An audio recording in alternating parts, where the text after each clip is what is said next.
everyone.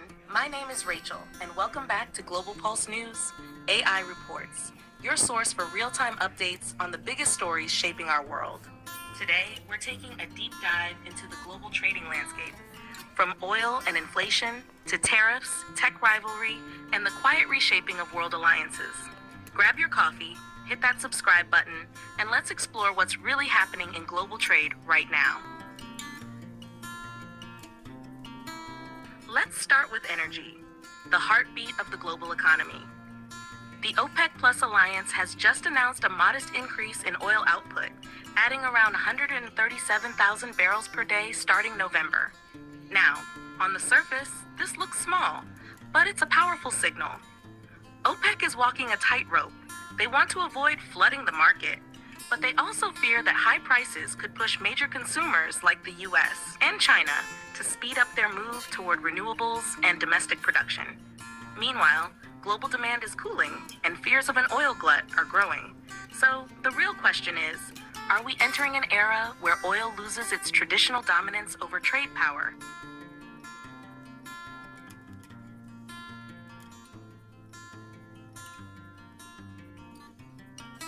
The IMF has just released its latest global outlook, and it paints a mixed picture. Inflation in major economies like the United States, the UK, and parts of Europe remains stubbornly high. At the same time, nations in Asia and Africa are seeing slower inflation but rising import costs due to stronger US dollar dominance. And here's the twist. Trade protectionism is creeping back. Countries are putting up tariffs to shield their industries, from electronics to food supplies. But history shows, when tariffs rise, prices go up and growth slows down. This could mean a cooler global economy in 2026, with smaller nations feeling the hardest hit.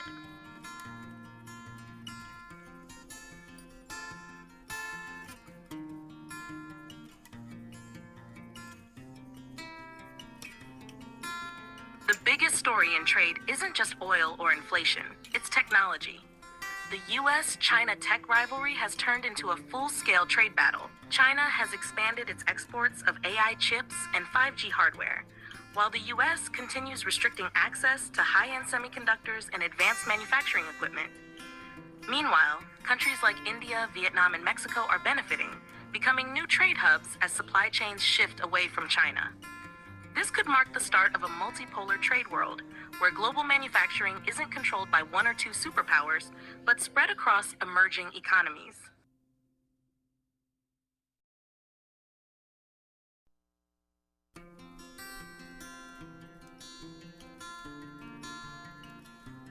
There's another quiet revolution happening, the green trade boom.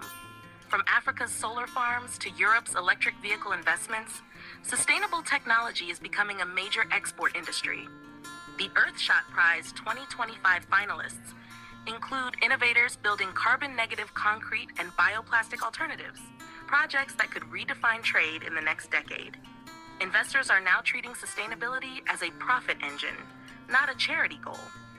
This green shift might just be the biggest trade transformation since the industrial age.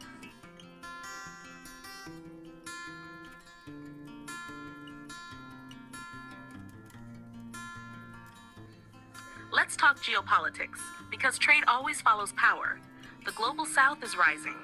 Countries in Africa, Latin America, and Southeast Asia are forming stronger regional trade blocs, reducing reliance on the dollar, and exploring local currency trade deals. The upcoming G20 summit in Johannesburg will put this front and center, with the theme solidarity, equality, sustainability. Experts say the 2020s could be the decade where smaller economies gain more independence in global trade.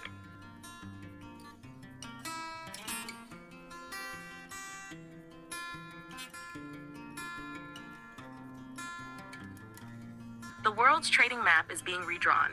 Oil is uncertain, tech is transforming, and new economies are rising fast.